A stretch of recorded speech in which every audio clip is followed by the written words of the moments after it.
je suis Clément Méric et vous écoutez Bourbon Hebdo, le podcast de la rédaction d'LCP qui vous fait revivre l'actualité de la semaine et vous dévoile les coulisses de l'Assemblée.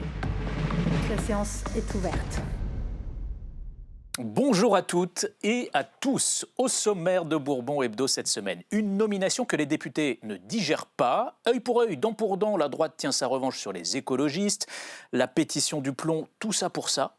Rachida Dati a-t-elle menti devant la commission d'enquête audiovisuelle publique? Enfin, on vous parlera de ce député qui est devenu persona non grata à la Maison-Blanche. Et pour vous servir aujourd'hui, Stéphanie Despierres et Anne-Charlotte Dussault, bonjour à toutes les deux. Bonjour. Bonjour Clément.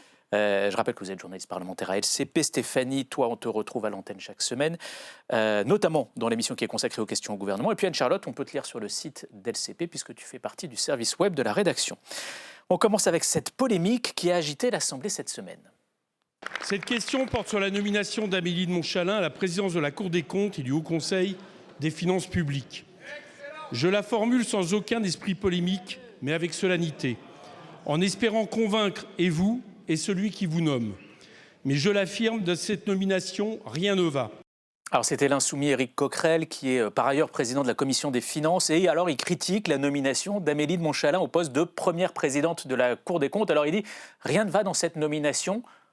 Pourquoi ? Alors, ce qui lui pose surtout problème à Éric Coquerel, c'est qu'il estime qu'Amélie de Montchalin sera juge et partie, puisque c'est elle qui a porté le dernier budget et que la Cour des comptes, en fait, le rôle de la Cour des comptes, c'est de regarder si le budget est sincère, s'il est bien exécuté, de donner des avis sur l'état des finances publiques. Et Éric Coquerel trouve que voilà, le laps de temps, c'est vrai que je vous rappelle que le budget a été définitivement adopté le 2 février, et là, le 23 février, Amélie de Montchalin sera en poste à la Cour des comptes. C'est elle qui l'a fait ce budget, parce qu'elle est ministre du budget. Elle est ministre des comptes publics, ministre des budgets. Donc, Éric Coquerel ne remet pas en cause la compétence d'Amélie de Montchalin, qu'il connaît bien. Ils se sont côtoyés à l'Assemblée quand elle était députée. Ils se sont beaucoup côtoyés alors qu'elle était ministre du budget. Donc, lui ne va pas jusqu'à remettre en cause ses compétences, mais il estime qu'elle sera juge et partie, qu'elle ne peut pas, du coup, avoir un avis éclairé et honnête sur les finances publiques, alors qu'elle est encore, là, pour quelques jours, ministre du budget. Pour le coup, plusieurs, dont Éric Coquerel, avaient effectivement demandé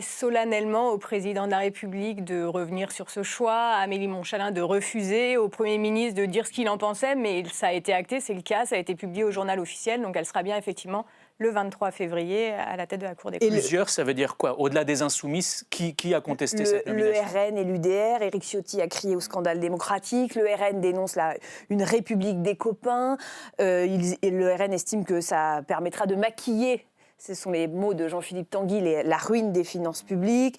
Et l'extrême droite accuse aussi Emmanuel Macron de vouloir cornaquer, je cite, des institutions indépendantes. Alors, on sait que normalement, il y a de quoi contrôler les éventuels conflits d'intérêts pour les parlementaires, les ministres, mais dans le domaine financier économique, on va dire, là, il n'y a rien qui permet de contrôler ce type de nomination? Non, là, effectivement, c'est la décision du président de la République. Il n'y a même pas besoin pour ce poste-là que ça soit validé, que la nomination soit validée par exemple, la commission des finances de l'Assemblée et du Sénat. Donc, le Parlement n'a pas son mot à dire. Donc là, vraiment, sur ce poste-là, c'est vraiment le pouvoir discrétionnaire du président de la République qui n'a pas, effectivement, ce que tu disais, quand des anciens ministres vont dans le privé, il y a la haute autorité pour la transparence de la vie publique qui doit dire s'il y a conflit d'intérêts ou pas. Là, ce n'est pas du tout le cas. On n'est pas du tout sur ça. Un autre point, c'est que depuis Nicolas Sarkozy, il y avait une sorte de tradition qui voulait que ce poste y revienne à un responsable de l'opposition. Ça, c'est balayé, c'est fini, c'est... On verra, mais en tout cas, là, c'est clair que ce n'est pas un responsable de l'opposition, c'est même plutôt quelqu'un de très proche d'Emmanuel Macron qui a fait ses preuves en termes de compétences techniques. Parce que personne ne revient là-dessus pour le coup. Personne ne conteste d'ailleurs, un peu le RN quand même, mais pas la gauche. Voilà, donc on verra à l'usage ce que ça donne.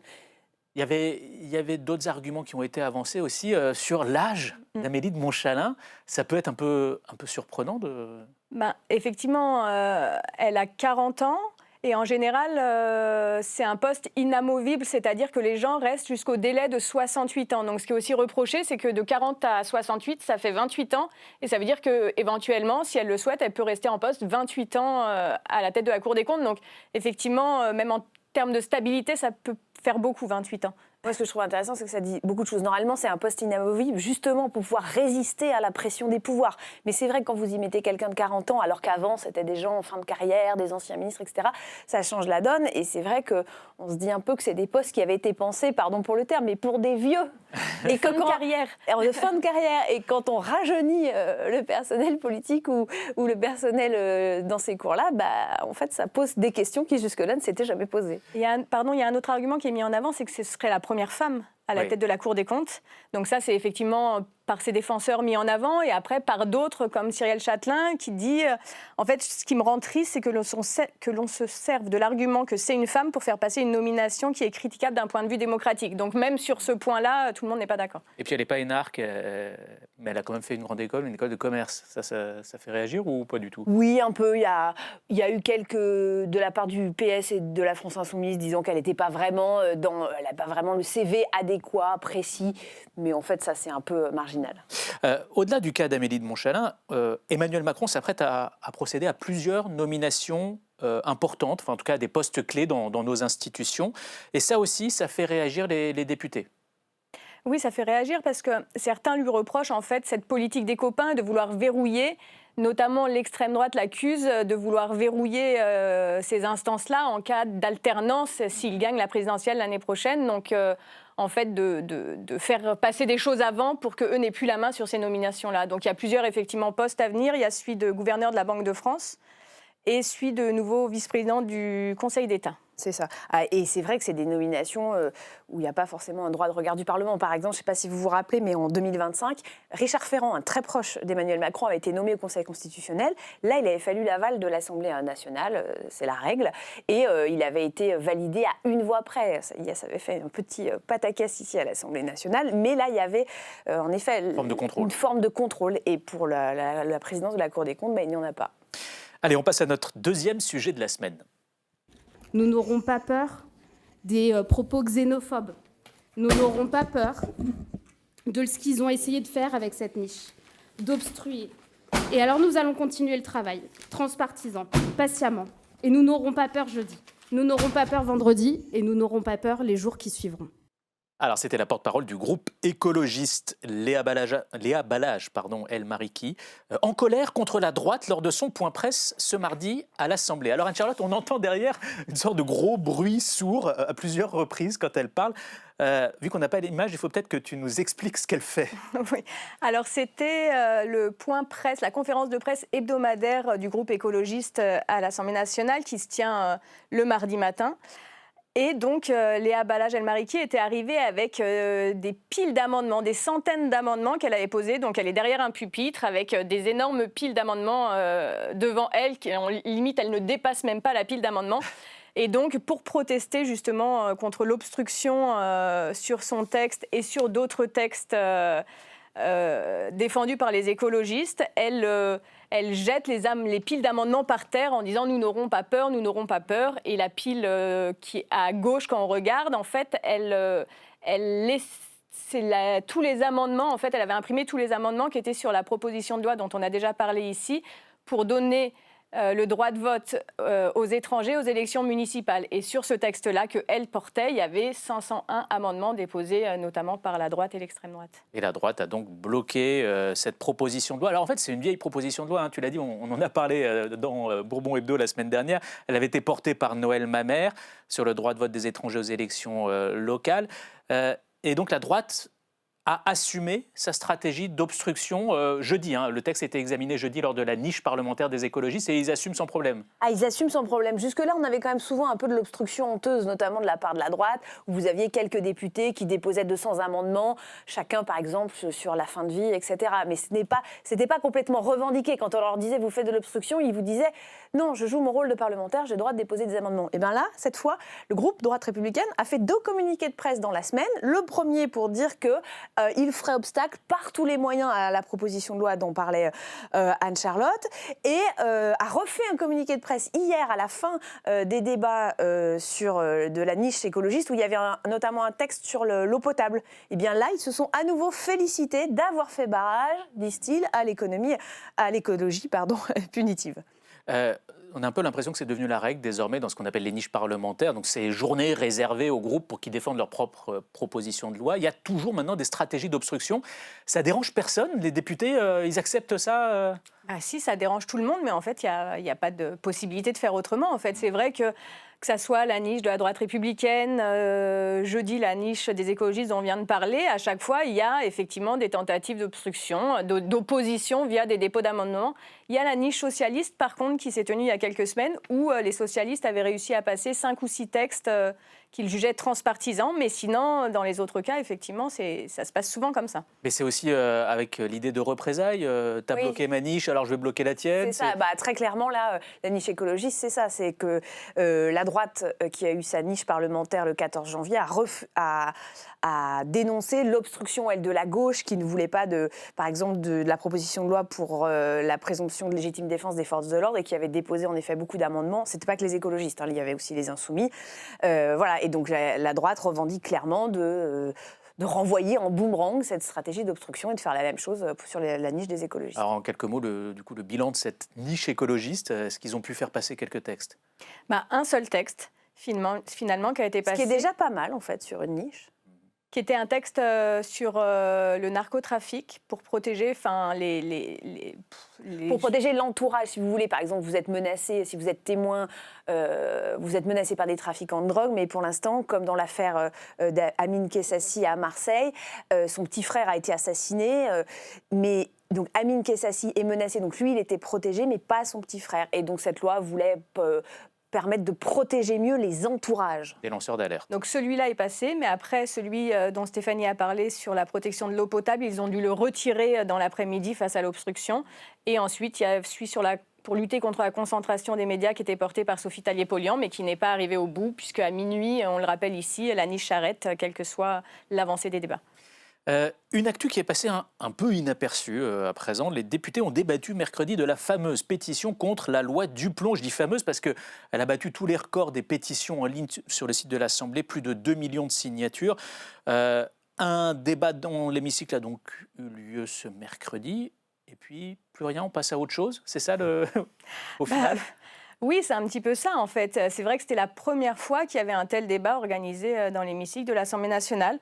Donc, en fait, chacun a pu prendre la parole, mais pour l'avoir suivi, chacun, effectivement, est resté dans son camp. Enfin, ça a été des échanges assez classiques sur les pour et contre cette loi Duplon. Donc, c'est vrai que, voilà, après, le débat s'est terminé. Et c'est tout, puisqu'il n'y a pas de vote. Parce qu'en fait, la seule manière de défaire une loi, c'est d'en refaire une. Ou de l'abroger purement et simplement, et ça dépend de l'exécutif et du président de la République. Donc à quoi bon ces pétitions en ligne sur le site de l'Assemblée? Est-ce qu'il n'y a pas un sujet démocratique derrière ça? Il y a un sujet, il y a une question. C'est-à-dire que ces outils ont été construits, mais jusque-là, ils n'avaient presque jamais servi. Pour la première fois, il y a une jauge à 100 000 signataires des pétitions. Pour la première fois, cette jauge-là avait été dépassée en mars 2023. C'était une pétition pour la dissolution de la Bravem. Vous savez, cette unité de policiers qui intervient de police mobile, voilà, à moto, qui intervient pendant les manifestants. Et déjà, à ce moment-là, on s'était un peu dit, ah oui, mais alors du coup, on passe la barre des 100 000. Donc, la pétition est sur le site officiel de l'Assemblée. Il faut qu'elle soit étudiée en commission pour voir après ce qu'on en fait. Et déjà là, il y avait eu plein de débats à l'Assemblée. Tout le monde avait sorti son règlement en disant, mais du coup, comment ça se passe, etc. Et on s'est rendu compte qu'il y avait des angles morts, en fait, que c'était pas tout à fait prévu. Alors là, quand vous avez la Duplon qui arrive à presque 2 millions de signatures, qui est un débat à l'Assemblée, on tâtonne.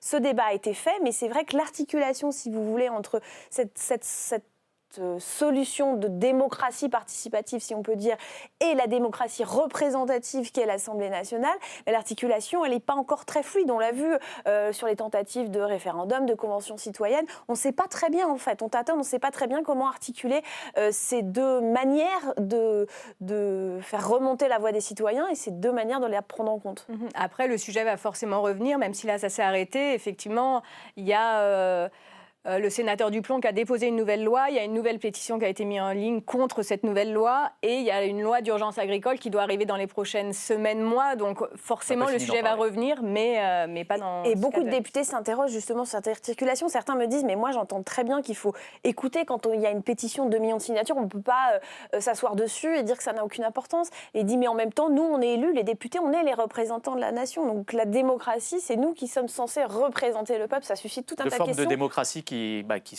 s'affrontent un peu. Voilà, il faut arriver à faire en sorte de les articuler sans que ce soit la concurrence, et c'est pas simple. Et de ce débat sur la pétition contre la loi du plomb, on a retenu un échange assez vif entre la ministre de l'Agriculture et la députée écologiste Delphine Batho.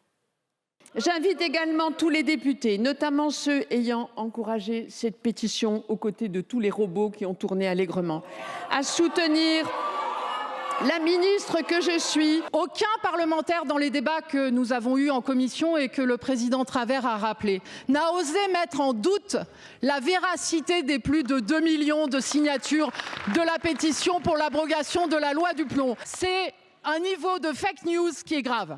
Il y a des algorithmes qui font monter des textes, vous en convenez, sur les réseaux sociaux. L'activation de la popularisation de la pétition, ce sont des algorithmes qui font monter les choses. Je n'ai pas parlé de l'inscription sur France Connect.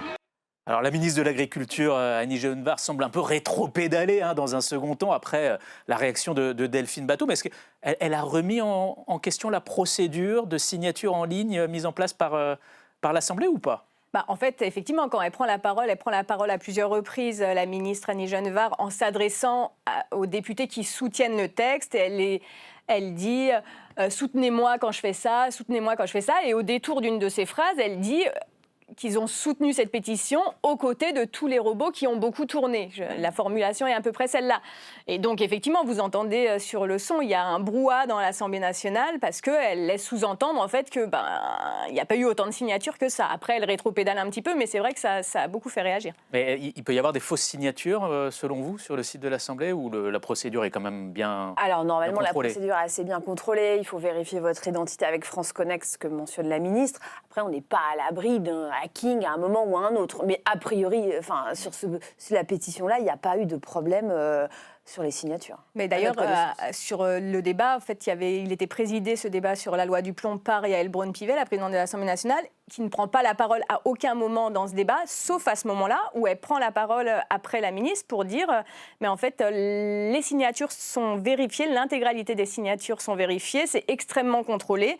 Et après, oui, les réseaux sociaux, etc., les algorithmes des réseaux sociaux, mais comme n'importe quel autre texte. Donc, quand même, il y a quand même une prise de parole à ce moment-là de la présidente de l'Assemblée nationale pour dire pour recadrer un peu les choses.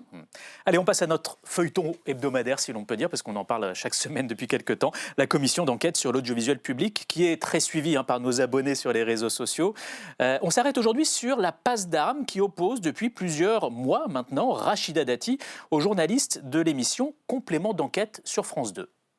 Il y a un journaliste qui est passé par un journaliste tiers qui s'est présenté auprès d'un membre de ma famille en se présentant comme un journaliste indépendant et en disant si vous avez évidemment des choses très à charge concernant Madame Dati, on est prêt même à vous indemniser s'il le faut.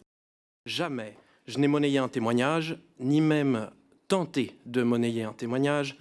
J'ai reçu un mail il y a quelques jours d'un proche de Madame Dati qui a vu l'audition de la ministre de la Culture et qui s'est reconnu dans les propos qui ont été tenus ici. Et il affirme clairement que Complément d'enquête ne lui a jamais proposé d'argent et il m'a autorisé à en faire état ici devant la commission aujourd'hui. Alors, on vient d'entendre d'abord un extrait de l'audition de Rachida Dati, c'était le 5 février dernier devant cette commission d'enquête, suivi d'un extrait de l'audition du journaliste de Complément d'enquête, Louis Milano-Dupont, c'était ce jeudi. Stéphanie, il faut peut-être remettre un peu en perspective toute cette histoire pour bien comprendre de quoi on parle. En fait, on parle d'un reportage que Complément d'enquête a consacré à Rachida Dati et pour lequel, évidemment, ils ont cherché des témoins, fait parler des gens qui la connaissent, etc. Et elle reproche aux journalistes de Complément d'enquête d'avoir essayé d'obtenir des témoignages de proches à elle, mais en proposant de l'argent, en échange d'argent. Et donc, ce qui a été fermement démenti hier donc par le journaliste qu'on a entendu, qui est le journaliste qui a fait le reportage, par le présentateur de l'émission, par la rédactrice en chef. Et le journaliste, comme on l'a entendu, dit « moi, j'ai même la preuve, le proche dont Rachida Dati parle s'est reconnu et cette personne-là m'a envoyé un mail pour dire que jamais il avait été en contact avec nous, jamais il avait été en contact avec qui que ce soit qui disait travailler avec Complément d'enquête et que du coup, il y avait pas eu de tentative de monnayage. Donc, a priori, il y a une des deux personnes qui ment, on ne sait pas laquelle. Oui, parce que la semaine dernière, effectivement, Rachida Dati a dit être en possession, elle, des échanges qui prouvent que ce proche a été monnayé par des journalistes de complément d'enquête.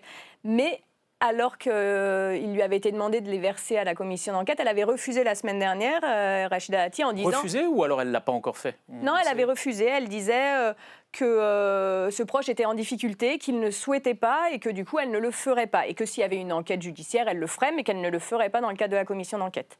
Et là, du coup, le président de la commission d'enquête a demandé aux journalistes de complément d'enquête de donner à la commission d'enquête, il y a beaucoup de mots enquête, ce fameux mail dont il parle dans son audition. Mais pour en faire quoi? Ça peut aller jusqu'où, cette affaire? Eh bien, en fait, vous ne pouvez pas mentir devant une commission d'enquête. Vous êtes sous serment. Vous êtes sous serment.